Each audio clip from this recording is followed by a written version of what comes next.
Viajé por distintos lugares y me pasó que a veces me sentía, cuando llegaba a algunas partes, como muy en sintonía, como muy en comunión con mi yo superior. En cambio, en algunos lugares sentía como un vacío desarmónico y como una desconexión muy fuerte. ¿A qué se pudo deber eso? Nosotros muchas veces comentamos las grandes dificultades o interferencias que podemos generar cuando deambulamos por el planeta, cuando por curiosidad vamos para acá, vamos para allá.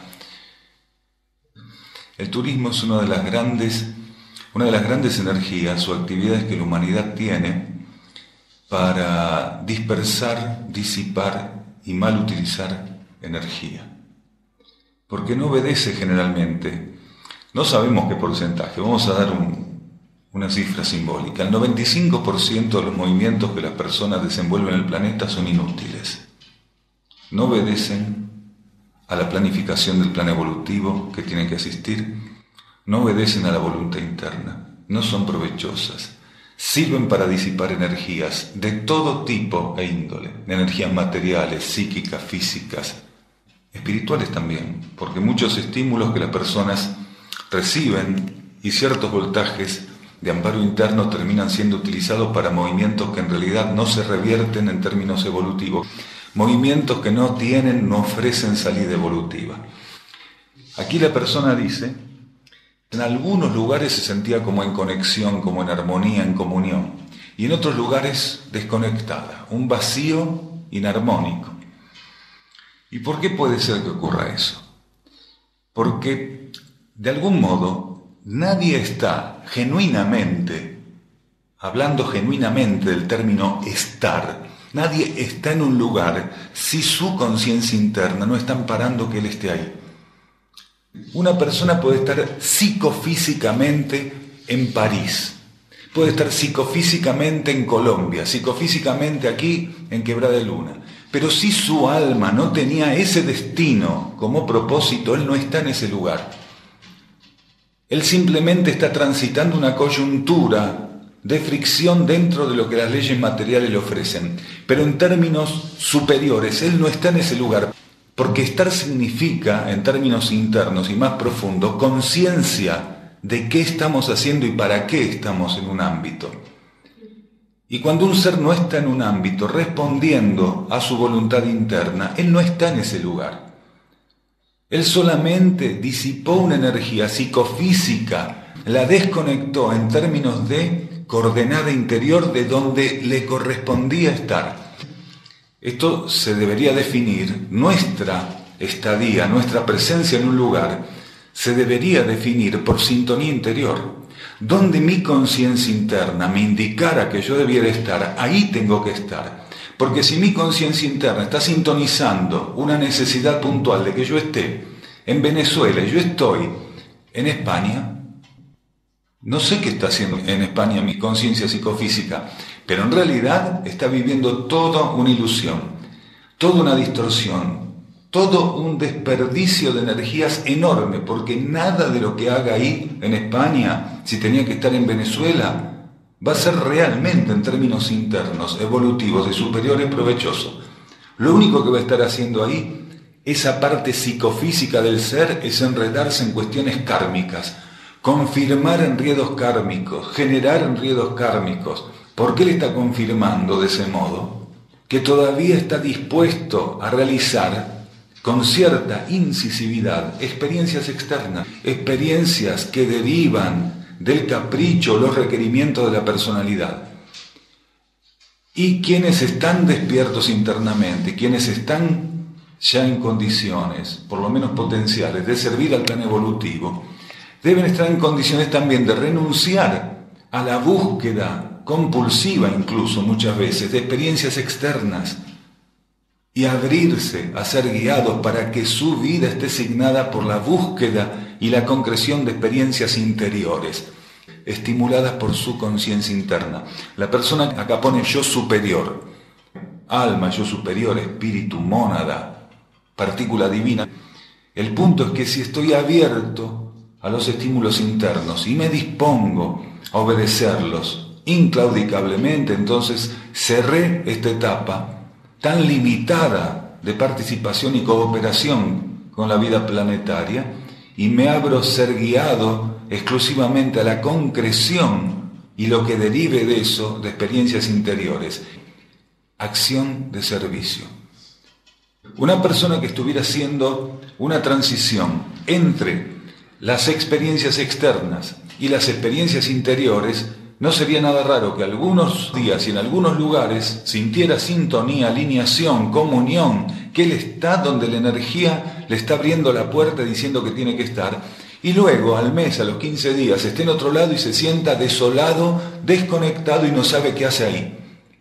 Porque no ha tenido la capacidad, la madurez, la percepción, la entrega, la sintonía y básicamente la obediencia de responder al estímulo que seguramente lo hubiera indicado y lo hubiera abastecido para poder sostenerse donde correspondiera. Es muy importante para todos nosotros no andar de aquí para allá. No estamos para eso de acá. No estamos para eso.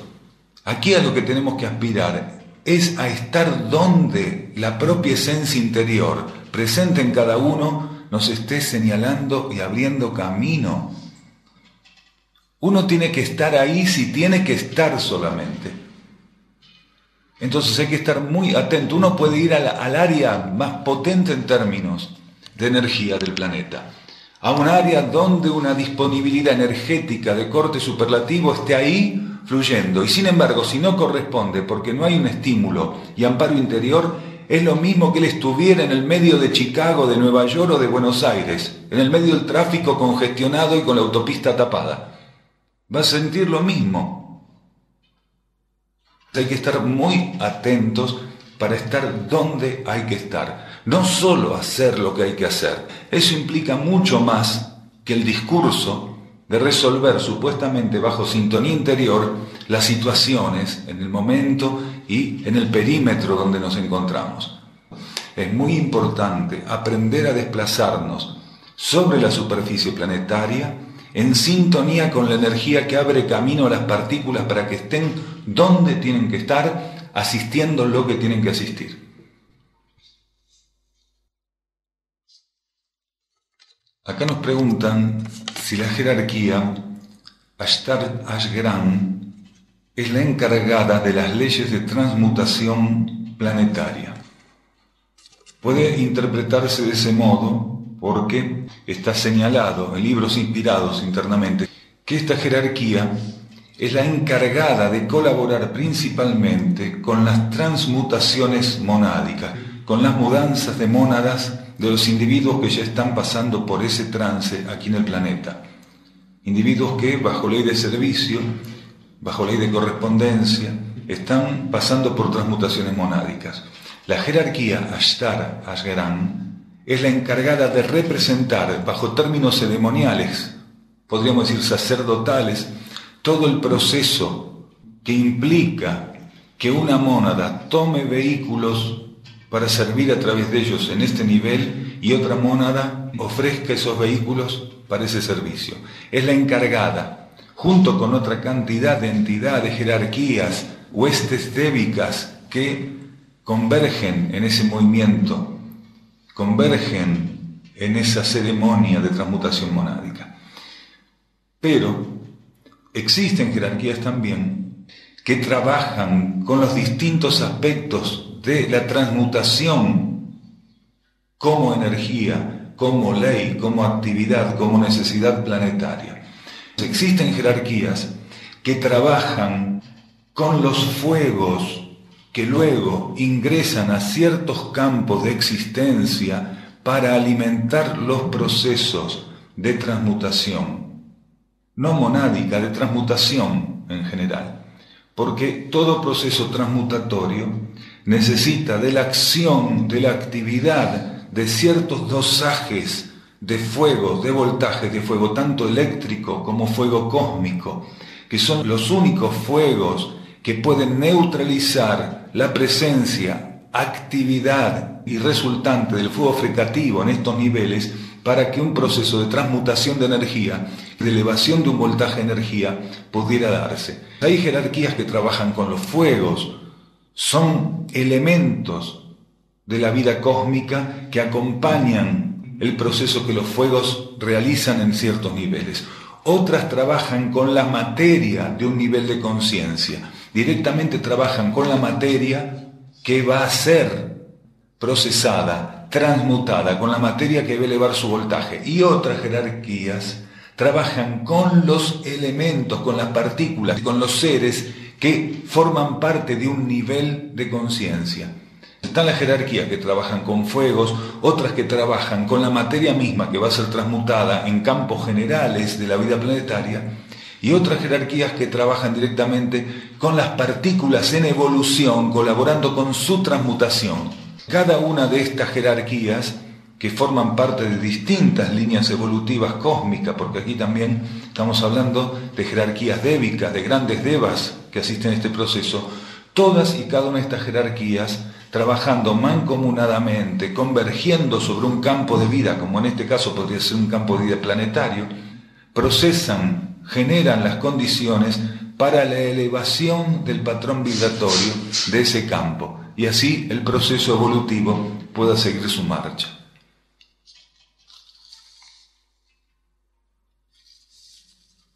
Cuando se nombra la necesidad del despertar intuitivo en la humanidad, de concretarse ese despertar, la humanidad funcionaría como las humanidades intraterrenas más evolucionadas, se acercaría vibratoriamente la humanidad que fuera despertando la conciencia intuitiva, se acercaría vibratoriamente a el rango, al volumen, en términos de energía, de conciencia, de humanidades de corte superior. Pero lo que cabe aclarar es que las humanidades intraterrenas evolucionadas, de alta evolución, aquí en el planeta, o fuera del planeta, o humanidades extraterrestres directamente, de alta evolución, no funcionan intuitivamente. Y alguien puede decir, pero ¿cómo no funcionan intuitivamente? No es el funcionamiento intuitivo, el funcionamiento superior de la conciencia, lo es para la humanidad en el trámite, en el estado, en el nivel, en el transcurso que hoy se encuentra nuestra humanidad. Porque el despertar intuitivo es la primera etapa, pero no la etapa final. Es un medio, pero no un fin en sí mismo. El despertar intuitivo es lo que permite por primera vez a una raza, a una humanidad, a una cultura, por primera vez le permite trascender, dejar de lado el funcionamiento racional, la mente comparativa, racional, analítica, especulativa. Por primera vez le permite, pero en sí mismo el despertar intuitivo es un primer paso. Las humanidades intraterrenas, aquí de este planeta, como puede ser ERX y otras tantas humanidades, no funcionan intuitivamente. Ellas funcionan supramentalmente, porque ya hicieron todo un proceso de síntesis de la conciencia, hicieron todo un proceso evolutivo, pasaron por iniciaciones en términos interiores, que hacen que ya no tengan ni siquiera campo intuitivo. El nivel intuitivo forma parte, ¿sí?, de la evolución de un ser cuando todavía su trayectoria evolutiva, su nivel de conciencia, está desglosado en una cantidad de núcleos que van gradualmente, gradativamente empezando a trabajar en comunión, que empiezan a unificarse. Pero cuando el ser va evolucionando, él va generando una síntesis, una reducción de sus núcleos de conciencia y una potencialización de ese menor número de núcleos de conciencia. Entonces, una humanidad como la intraterrena trabaja con núcleos de conciencia sintetizados en el plano adi, primario, divino, y en el plano monádico. Por debajo de eso no hay una expresión. Pueden expresarse si lo necesitan, pero no tienen cuerpos para expresarse en esos planos. Para expresarse en planos que son inframonádicos, esas humanidades tienen que proyectar energía a voluntad, conscientemente, para poder trabajar en esos planos. Manejan de un modo tal, dominan de un modo tal las leyes de estos niveles que ellos pueden proyectar, donde necesitan su energía y expresarse. El campo intuitivo es un punto inicial, puntual, un punto de inflexión particular, maravilloso. A partir de ahí el ser puede prescindir de la mente analítica, racional, especulativa y pasar a trabajar con energías internas, con una cognición que no es racional, cognición no racional. Gradualmente, a medida que vamos viviendo nuestra experiencia evolutiva, que vamos viviendo procesos iniciáticos interiores, siempre interiores, de utilizar esta conciencia intuitiva que se llama sobremente, porque está inmediatamente por arriba del nivel mental, llegamos gradualmente, en términos iniciáticos, al despertar de la supramente, que es la utilización de la energía monádica directamente, el despertar de la energía monádica como elemento de conexión con las leyes de cada nivel y como elemento de manifestación, de tránsito, de presencia. Y ahí se genera algo diferente, mientras que la intuición nos ofrece un tipo de conocimiento ligado a lo que está por encima del nivel mental. La supramente nos ofrece una experiencia inédita, que es la unicidad. El ser se siente unido al todo, experimenta la unión al todo, el conocimiento unitivo. Ya no hay un desplazamiento de energías como todavía lo hay, aunque elevado a través de la intuición, sino que hay una síntesis, directamente el conocimiento es unitivo, emerge en un plano sin desplazarse. En la sobremente todavía un desplazamiento de energías, aflora ahí un cierto tipo de proceso energético que después es proyectado mediante estímulos a la mente, mientras que en la supramente directamente, cuando el ser empieza a funcionar así, emerge un conocimiento unitivo. Automáticamente el conocimiento, la cognición se expresan sin desplazamiento de energía. O sea, no es un proceso que es o blanco o negro. Como todos los procesos, necesita de una transición. Del mismo modo que nosotros necesitamos una transición de la mente analítica a la mente abstracta y del proceso que acabamos de definir hacia el campo intuitivo, el funcionamiento intuitivo, del mismo modo hay una transición del funcionamiento intuitivo o sobremental al conocimiento o al funcionamiento unitivo o supramental. Siempre todo se da gradualmente. Entre uno y otro funcionamiento hay infinidad de escalones, acorde a lo que cada ser es, porque no hay dos seres que estén en el mismo proceso evolutivo. Esto tiene que ver con lo que cada ser está viviendo en términos individuales.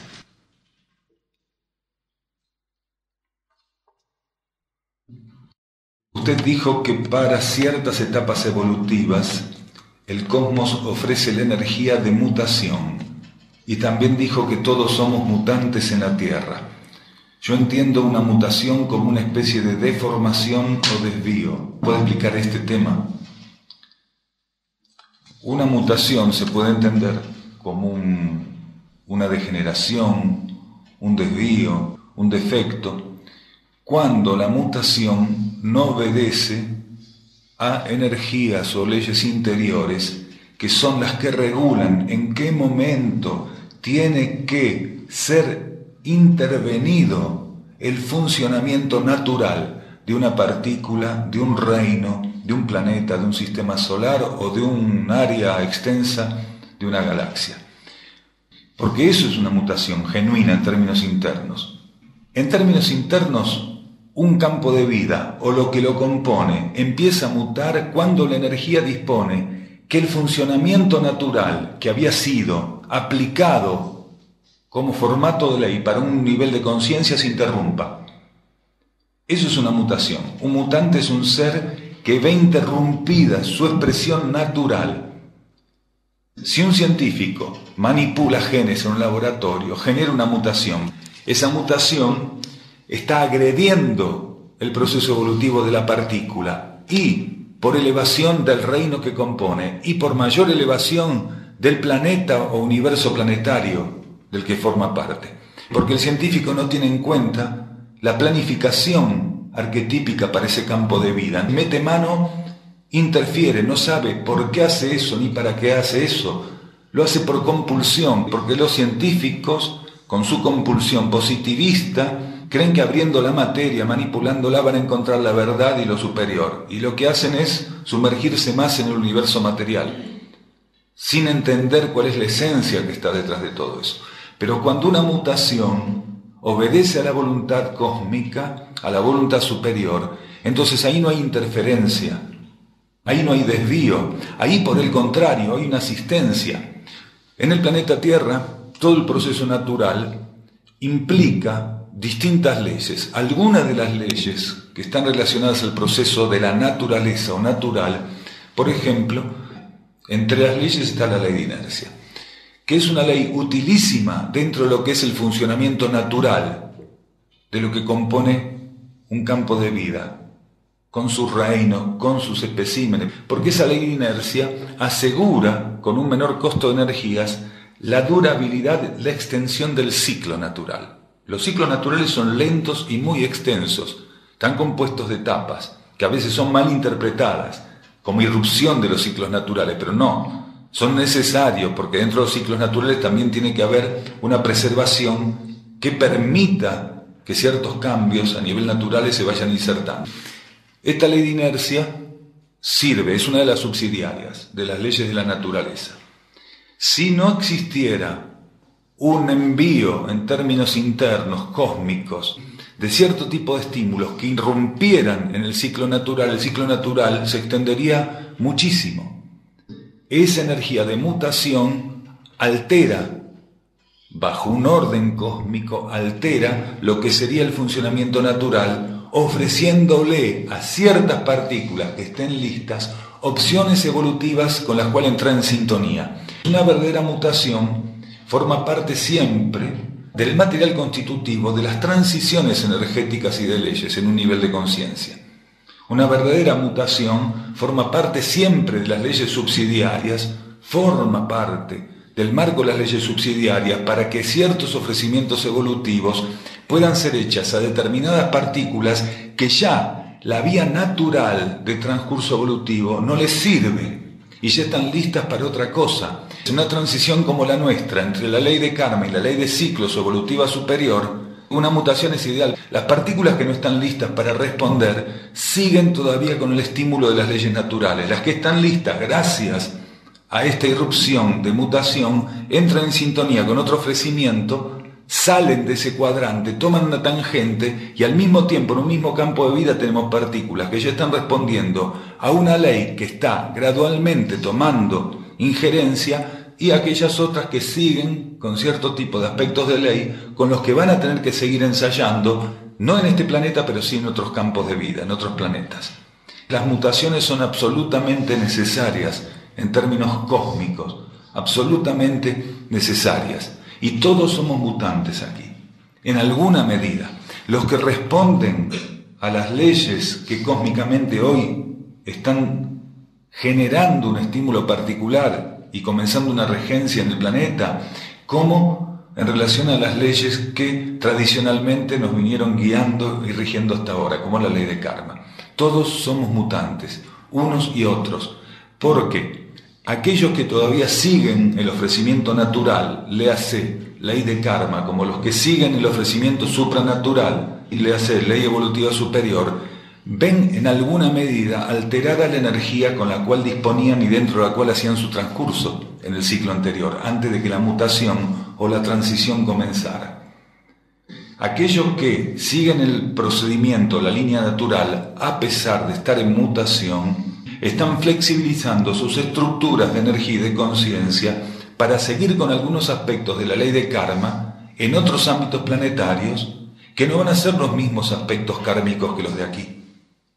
Les viene muy bien la energía de mutación para flexibilizar esas estructuras y retomar kármicamente lo que les llegara a corresponder, mientras que los otros, mediante esa energía de mutación que representa la transición entre las dos leyes, van siendo preparados para flexibilizar las estructuras y disponerse a responder a la ley evolutiva superior.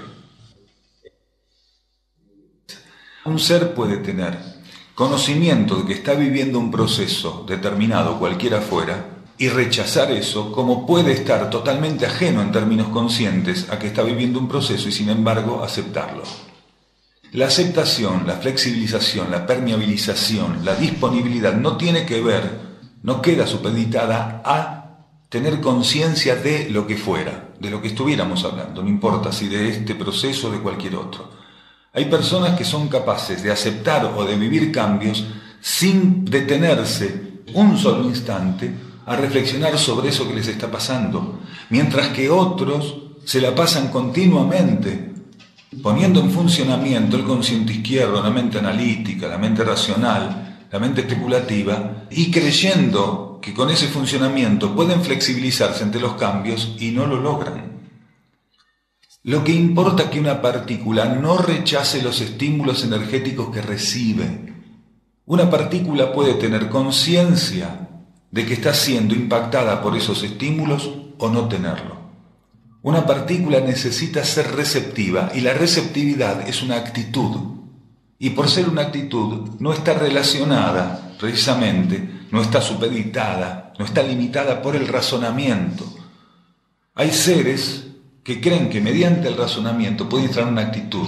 Y una actitud se instala por receptividad, por entrega, por sintonía y no por razonamiento. Un razonamiento generalmente lo que hace es ofrecer aspectos especulativos para enmarcar una actitud que finalmente tiene que ser depurados, purificados porque no sirven en el marco donde son desenvueltos. Particularmente hay seres que sienten que va cambiando su forma de asistir la vida, su forma de participar, y no se proponen ni les quita el sueño saber por qué es que están viviendo de ese modo esos cambios. Y si esos cambios son genuinos, son reales, son expansivos en el mejor y en el buen sentido de la palabra, esos seres, lejos de caer en la trampa de estar buscando racionalmente qué es lo que está ocurriendo, se abren y emerge en ellos gratitud. Y entre la gratitud que va emergiendo y entre una especie de entrega no consciente y no racional que va emergiendo, y entre una armonía que les va demostrando que el camino que están transitando, aunque no lo puedan razonar, indudablemente les trae beneficios en términos de estabilidad y de conciencia, con eso es suficiente. Muchas veces los seres están preservados de no poder alcanzar racionalmente o enmarcar racionalmente ciertos procesos, porque precisamente el razonamiento los llevaría a una trampa que derivaría en el rechazo posterior de lo que estuviera analizando. Porque es muy loco, para la conciencia racional, para la mente racional, lo que está ocurriendo en este planeta es de locos, es de ciencia ficción, no podría ocurrir. Incluso personas que están despiertas espiritualmente todavía tienen tantos condicionamientos racionales, especulativos y analíticos que a la hora de aceptar algunas cuestiones de un modo más lúcido no tendrían la fortaleza de estar ante eso y lo rechazarían. Por eso la energía es muy prudente y sabe que el principal aporte que puede hacer a una partícula es la permeabilidad de la partícula precisamente a través de una cualidad de energía o de un patrón vibratorio, lo que va preparando gradualmente a la partícula a una posterior comprensión. Lo que primero trabaja en las partículas y en los seres es la energía. No es la vía del razonamiento lo que nos abre la puerta. La vía del razonamiento nos cerró las puertas y generó grandes fisuras culturales que hoy son insalvables. Esta cultura que componemos apostó precisamente al número que no iba a salir, a la razón, a la especulación, al análisis. El conocimiento materialista de la verdad nunca llevó a la verdad.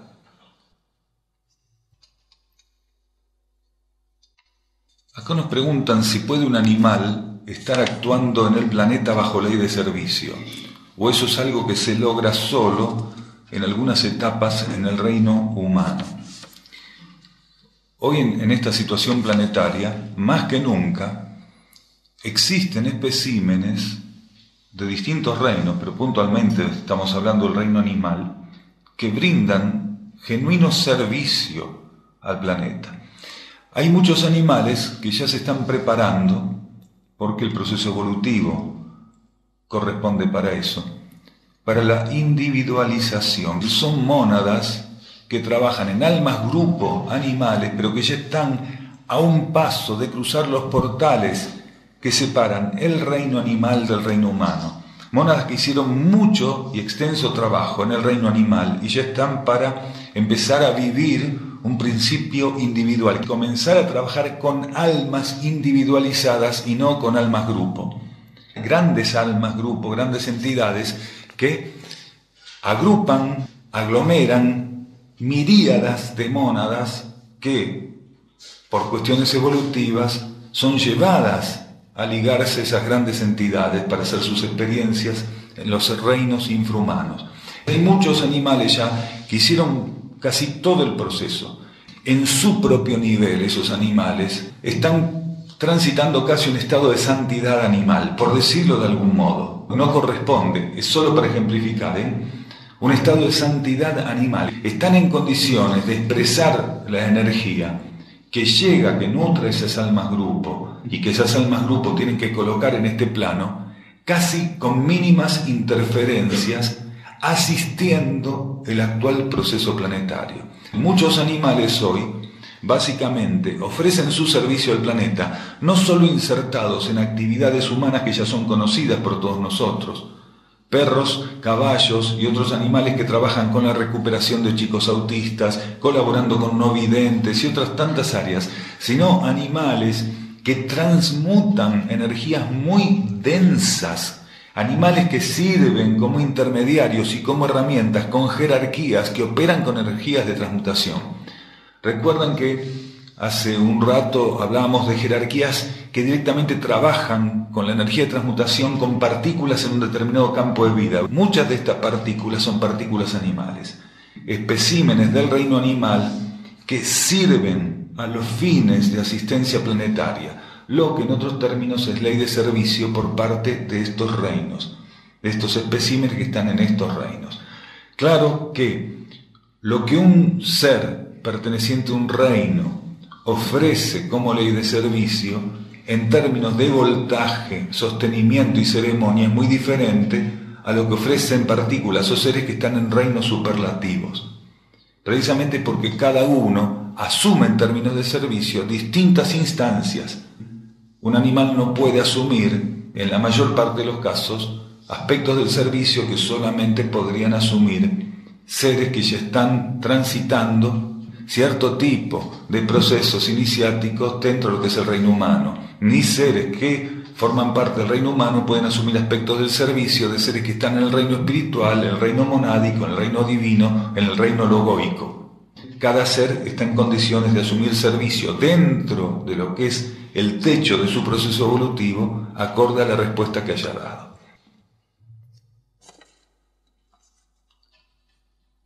Un miércoles, hablando de la cura interior, dijo que la cura podía ser definida también como una expresión de simetría. Ahora me acordé y le pido si puede ampliar. Definir el término cura puede implicar horas, libros enteros, pero de un modo sintético, la cura, en términos profundos, subjetivos, es la recomposición energética de un nivel de este campo en relación a lo que internamente el ser y arquetípicamente es. La recomposición, el acercamiento en términos de energía de lo que el ser es aquí en este plano con lo que él es en términos internos y arquetípicos. La ley de simetría es una ley que permite, afortunadamente con su funcionamiento, que lo que ocurre en un campo, en un nivel, pueda también reflejarse y emerger en otro. La cura es un proceso simétrico porque permite que aspectos del nivel interno de la conciencia, reflejándose, proyectándose sobre el campo externo de la vida o de la conciencia, generen esto que llamamos, por ejemplo, cura. Un proceso de cura es un proceso simétrico en la medida que algunos aspectos, cualidades, condiciones de la propia conciencia interna del ser, esa cualidad, esa energía, se vuelcan, emergen y se expresan externamente.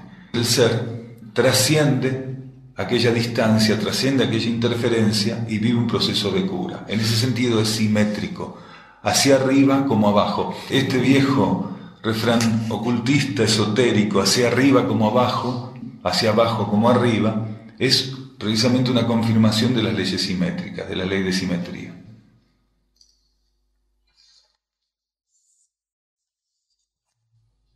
Jesús dijo hace 2000 años, aquellos días, si no se acortaran a razón de los justos, ninguna carne se salvará. Él se refería a estos tiempos actuales. ¿Cómo interpretarlo? ¿Con qué tiene que ver? Precisamente estaba hablando el instructor Jesús, haciendo referencia de esta mutación a la cual nosotros hacíamos referencia hace instantes. Si el proceso natural no se interrumpe cuando se llega a un cierto grado, lo que ocurre en un campo de vida es un colapso.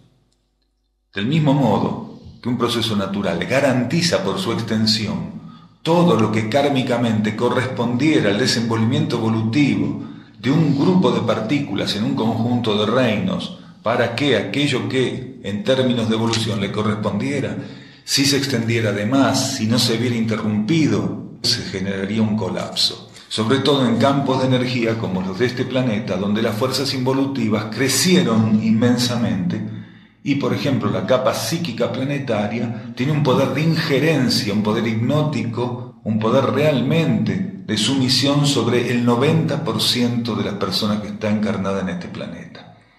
A esto hacía referencia el instructor Jesús, hacía referencia precisamente a esta transición, a estos tiempos de transición. Aquellos días, si no se acortaran a razón de los justos, ninguna carne se salvará. ¿Y cuándo empieza un proceso de mutación? Cuando dentro de la línea natural, quienes ya tenían que responder, respondieron en alguna medida. La respuesta de los justos, o estos justos, a los cuales denomina de este modo Jesús, son los seres que a lo largo de la aceptación de la propuesta evolutiva durante un extenso ciclo, lograron confirmar su condición de rescatabilidad, la condición de poder responder a una nueva propuesta de la energía para un ciclo superlativo. ¿Qué es un ser rescatable? Un ser que dijo sí a la propuesta evolutiva y puede ser encaminado ya a lo que sigue. Un ser no rescatable no va a ser condenado, no va a ser llevado al infierno, nada que ver. Un ser no rescatable, por el contrario, no respondió amorosamente. La jerarquía crística lo coloca nuevamente en algún marco acorde a su evolución, acorde a la respuesta que haya podido dar, para de ahí retomar. Es por los justos que precisamente, en palabras del instructor Jesús, por los seres que logran su condición de rescatabilidad, que se interrumpe un ciclo y a partir de ahí se inicia un juicio, una selección, que en términos internos, juicio no es condena, no es evaluación, no es crítica. Juicio en términos internos es simplemente una selección carente absolutamente de discriminación, de preconceptos, de prejuicios, de preferencias. La jerarquía maneja un juicio en términos de energía cuando selecciona partículas que respondieron de aquellas otras que no respondieron. Esa selección es absolutamente justa, porque la jerarquía lee energías, lee vibraciones. La jerarquía ve en términos de respuesta evolutiva lo que generó ese ser como respuesta en términos vibratorios. Eso es un juicio. Este juicio actual es el juicio que separa a los justos de los injustos. ¿Qué serían los injustos? Aquellos que no aceptaron la propuesta evolutiva, aquellos que no aceptaron lo que la energía planetaria, lo que la jerarquía planetaria les ofrecía para su evolución, lo que les ofrecía para poder responder en términos evolutivos. El Cerro Pajarillo emana una energía muy especial, está conectado con un área específica de la ciudad de Erx.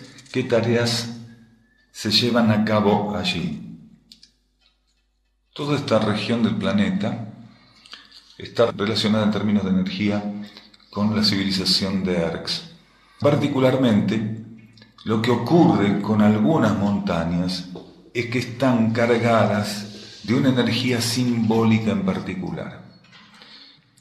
Quiere decir que la conciencia general del planeta, con la colaboración de distintas entidades, de distintas partículas lo suficientemente aptas, genera condiciones energéticas en ciertos lugares que tienen que ver con lo visual, que tienen que ver con los materiales constitutivos en ciertas montañas, que tienen que ver con patrones de energía que están aplicados electromagnéticamente en ciertos campos, como puede ser un cerro, una montaña, un valle, un conjunto de árboles, un arroyo. Y esto genera sobre la conciencia estímulos que no son definibles por la vía analítica, pero que operan en términos benéficos sobre el ser, estimulándolo a superarse, estimulándolo a purificarse, estimulándolo a entregarse, estimulándolo a lo que fuera necesario para él en esa etapa.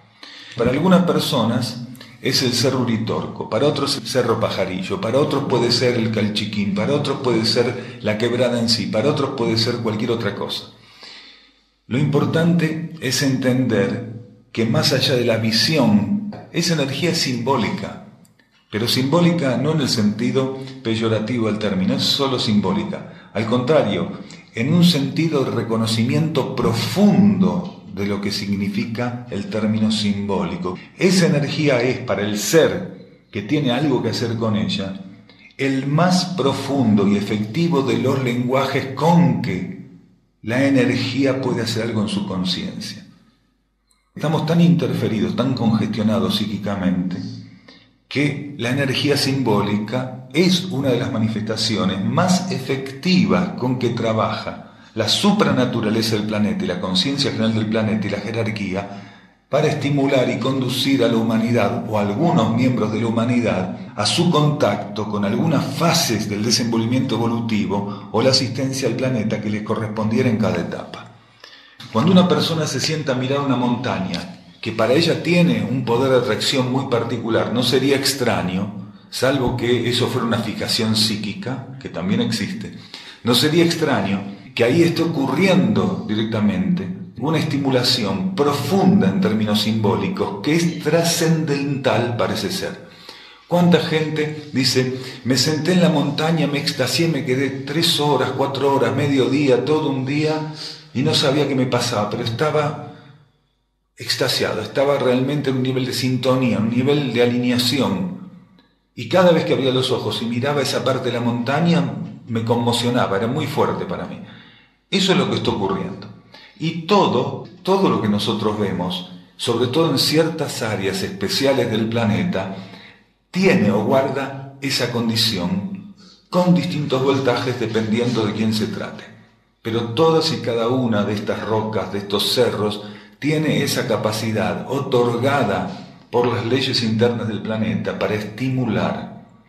Y ese estímulo se complementa con otra serie de estímulos también muy profundos. Por ejemplo, toda la región está inmersa en una gran aura de cualidad intraterrena, de una cualidad, de una condición que no es común ni es de encontrar en otras regiones donde el psiquismo planetario generó la remisión de aspectos sutiles de la energía a las áreas más internas del planeta.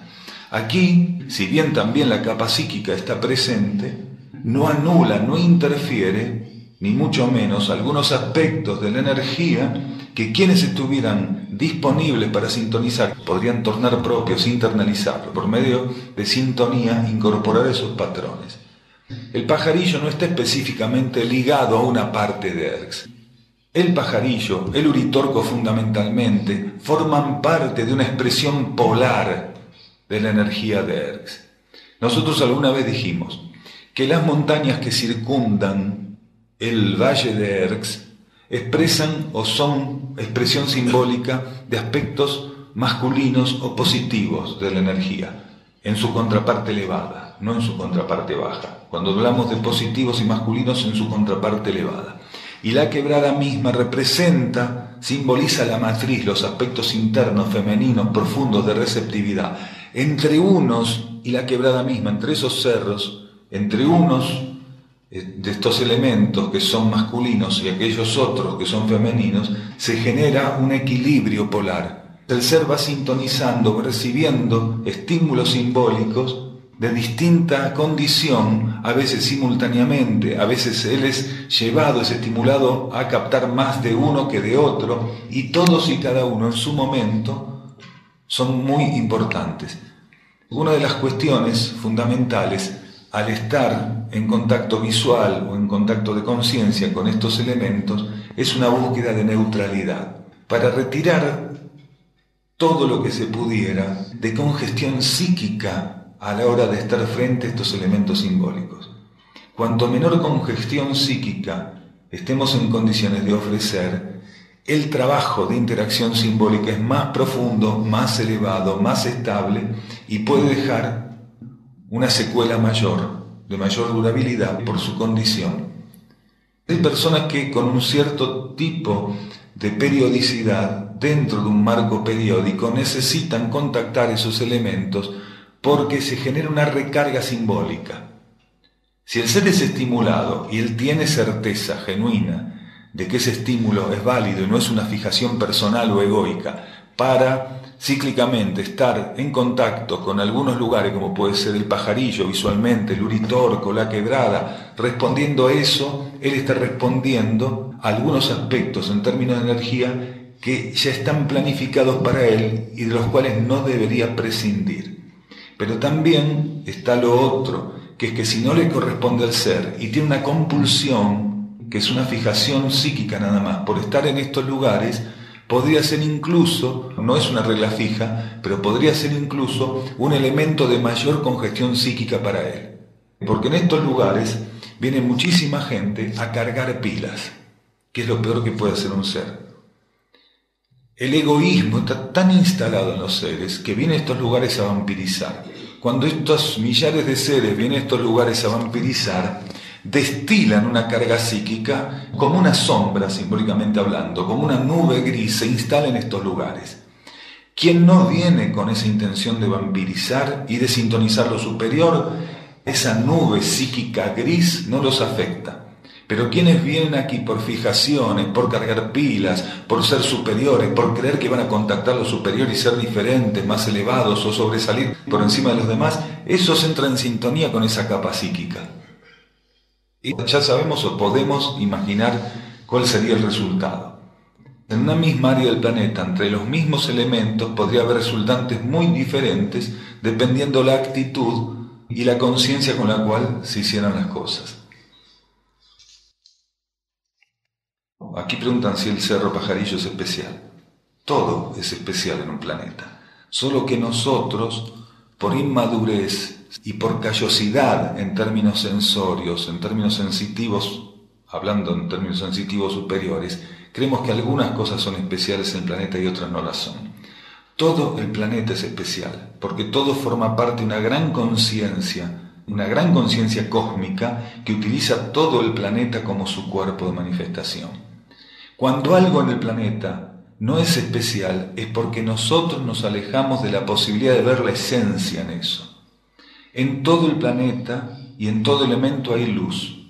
Y cuando nosotros eso podemos comprenderlo en profundidad, siempre vamos a entender que hay luz y esencia. Y nuestro trabajo, al saber reconocer eso, es permitir que esa luz y esa esencia se liberen y no estén encapsuladas.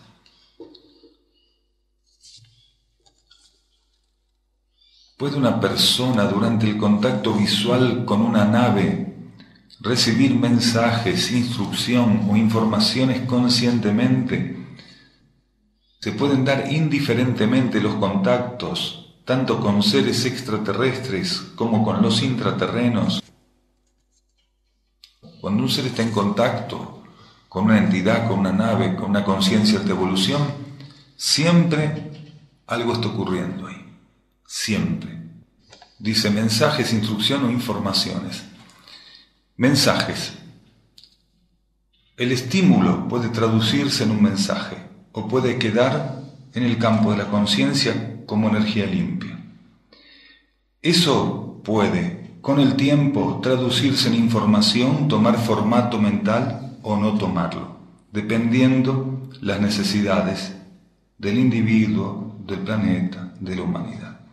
Instrucción siempre, sea consciente o no, el proceso de contactamiento sea visual o no, instrucción siempre. Cuando estamos en contacto con un cierto tipo de energías o de entidades, sean extraterrestres, intraterrenas, el proceso de instrucción está garantizado. Nunca está exenta la instrucción como energía presente. No hay otro motivo, principalmente, que estimular bajo aspectos de energía e instrucción a los seres. Esta es una etapa donde estamos todos siendo muy preparados, muy instruidos. Cuando una energía nos toca para ampliarnos. Esa ampliación deriva en aspectos de instrucción puntuales. Siempre hay instrucción presente. O informaciones conscientemente, dice. Aquí los seres tienen que estar muy atentos, porque podría ser que la propia conciencia psíquica no puede estar lo suficientemente neutra ante eso que está ocurriendo y empiece a disparar movimientos, dinámicas, que el ser cree que en realidad están siendo estimuladas o recibidas desde esa entidad, esa energía, esa nave, ese ser. Hay que estar muy atentos, porque es muy común que muchos procesos de estos se opaquen, se interfieran muchísimo, porque los seres se desbordan, entran a abrir en ese desborde aspectos de su conciencia astral y comienzan a mixturar con astralizaciones algo que no tiene nada que ver con el campo astral. Hay que estar muy, pero muy atentos. Cuando un ser está ante una situación de contacto visual o de percepción interna de estas realidades, tiene que buscar silenciarse, elevarse, mantenerse entregado, receptivo, con la mayor neutralidad posible. Porque si no, algo que en realidad podría derivar en un valioso estímulo, termina bastardeándose, mixturándose con energías de estos planos o de los planos intermedios. Un ser no va a ser mejor porque él reciba un mensaje. No va a ser más evolucionado si cree que él está captando un mensaje y lo está diciendo, lo está escribiendo, va y se lo cuenta a todo el mundo. Eso tiene que ver con la mente especulativa, con el consciente izquierdo. Para las energías de los niveles internos, para las leyes de los niveles internos, no hay ningún valor adicional entre que un ser esté observando una nave y que él esté dando un mensaje o crea que está recibiendo un mensaje y lo tenga que anotar. Esos son aspectos infantiles, de inmadurez propia de algunas etapas de la humanidad cuando empieza a vivir cierto tipo de coligación o cierto tipo de contacto con estas fuentes. Lo principal es que el ser, al momento de ser relativamente consciente o consciente de lo que está ocurriendo, él logre un nivel de neutralidad y de receptividad profundos y estables. Si él logra receptividad, permeabilidad, con estabilidad, él acaba de hacer lo más elevado que esas energías pueden esperar de él. Eso es lo que están esperando esas energías de él. No están esperando que se ponga a dar un mensaje telepático, ni a escribir, ni a hacer saludos, ni a hacer símbolos, ni a decir que vienen de no sé dónde. Eso es toda una interferencia. Eso es toda una interferencia. El 99% de los casos de esa naturaleza son todos desbordes psíquicos. No llevan a ningún lado. Un verdadero contactado se mantiene alineado, neutro, receptivo, sintonizado de un modo estable, profundo, y vive el contacto con la misma serenidad que estaba antes del contacto y después del contacto. Porque su conciencia ya está en unión con el todo, y él ve eso como ocurre en el todo. No ocurre fuera del todo, ni él está fuera del todo. Todo eso lo vive con una alineación, lo vive realmente con una serenidad y lo vive sobre todo con humildad, sabiendo que fundamentalmente él no es más que nadie porque esté viviendo eso, sino que simplemente es un eslabón dentro de una cadena que no comprende en profundidad y que solamente va a empezar a comprender en la medida que él pueda mantener esa receptividad y esa neutralidad. Muchas veces algunos contactos no son nada más que manifestaciones de fuerzas psíquicas, de fuerzas mentales o astrales. Y las personas, cuando están inmaduras y tienen ambición espiritual, toman eso como cierto y terminan generando un culto de fuerzas psíquicas que se pueden mostrar en la noche también, como se pueden mostrar en el día, y que pueden hacer maravillas en términos de manifestación, porque es mucho más permeable, mucho más manejable, mucho más plástica la energía psíquica que la energía material. Entonces esas fuerzas disuasivas, esas fuerzas psíquicas, esas formas de pensamiento, son capaces de responder acorde a la ambición y la ingenuidad espiritual que los seres tengan. Hay que tener mucho cuidado, muchísimo cuidado. No es que no existan el contacto con seres superiores, pero son más los contactos con los campos intermedios y con fuerzas psíquicas de todo lo que se cuenta que los que realmente forman parte de contactos con la jerarquía planetaria o con la jerarquía extraplanetaria. La mayor parte son todas fantasías e ilusiones. Por eso no es extraño que una cantidad de personas que aparentemente por sus descripciones de contacto tendrían que levitar prácticamente, tengan vidas oscuras, contradictorias, desequilibradas. La jerarquía se equivocó, está tomando una persona que es absolutamente desequilibrada, oscura, inestable, para darle los mensajes que van a salvar a la humanidad. De algún modo, como dijo el instructor Jesús, por sus obras los conoceréis. También acá decía, si se pueden dar indiferentemente los contactos, tanto con seres extraterrestres como con los intraterrenos. Esto tiene que ver con las necesidades del plan evolutivo y con las necesidades evolutivas del ser particularmente. Las necesidades evolutivas del individuo, de la humanidad que conforma del planeta y aquello que el plan evolutivo tenga previsto. Un ser, que es un ser en condiciones de poder ser definido como contactado, puede contactar tanto energías intraterrenas como extraterrestres. No hay diferencia en ese sentido, no hay un contrato de exclusividad. Tiene que ver con necesidades del plan evolutivo, con lo que sea estrictamente necesario. Las informaciones por sí mismas, las situaciones por sí mismas no son nada. Lo importante de una información, de una coyuntura, de una situación, es la energía que está presente en ella. Un contacto es, en términos superiores y sintéticos, un traspaso de energía. Un contactado lo que recibe es un estímulo energético que él tiene que ser capaz de recepcionar y luego que lo adaptó en su propia conciencia, en la medida que correspondiera arquetípicamente, porque eso forma parte de un arquetipo, compartirlo, si correspondiera, y si no, por irradiación, comparte eso, nada más. Principalmente, lo que nosotros tenemos que aprender a diferenciar son energías, vibraciones.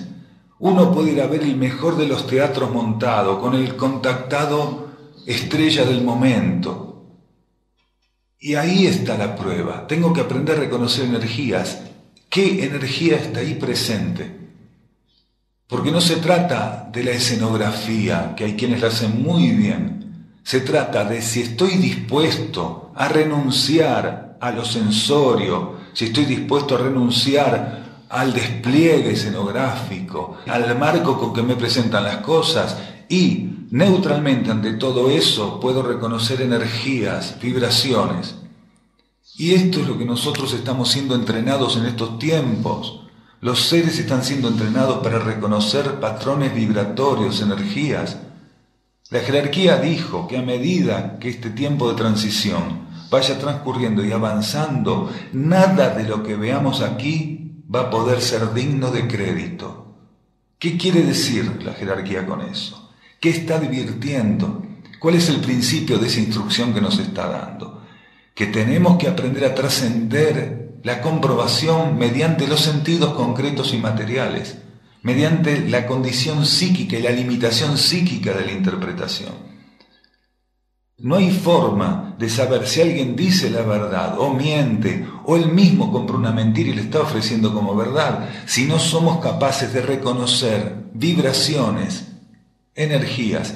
Cuando el ser se deja de identificar con los aspectos groseros del mundo material, cuando el ser busca sintonía con lo interno, cuando él queda receptivo de lo interno, cuando tiene aspiración y vocación interiores, gradualmente su conciencia intuitiva empieza a funcionar. E intuitivamente a él se le va revelando la condición vibratoria de un elemento. Que el ser esté abierto a que la información interna, a que internamente se le ofrezca la interpretación energética de aquello. Cuando decimos reconocer energías, estamos diciendo que tenemos que estar abiertos a la fuente interna, que es quien nos va a estimular para reconocer qué hay ahí frente a nosotros, qué es eso que está frente a nosotros. La verdad, para quien está receptivo, se siente profundamente cuando la verdad está frente a nosotros, cuando la verdad como energía, cuando la verdad como energía circula, se nos ofrece, se siente muy profundamente. Si el ser está allá, receptivo, si el ser busca la verdad por sobre encima de cualquier otra cosa, ahí tiene algo a favor. Pero cuando el ser todavía no busca la verdad por sobre encima de cualquier otra cosa, él siempre va a tener un problema para encontrar la verdad, para saber qué es verdad.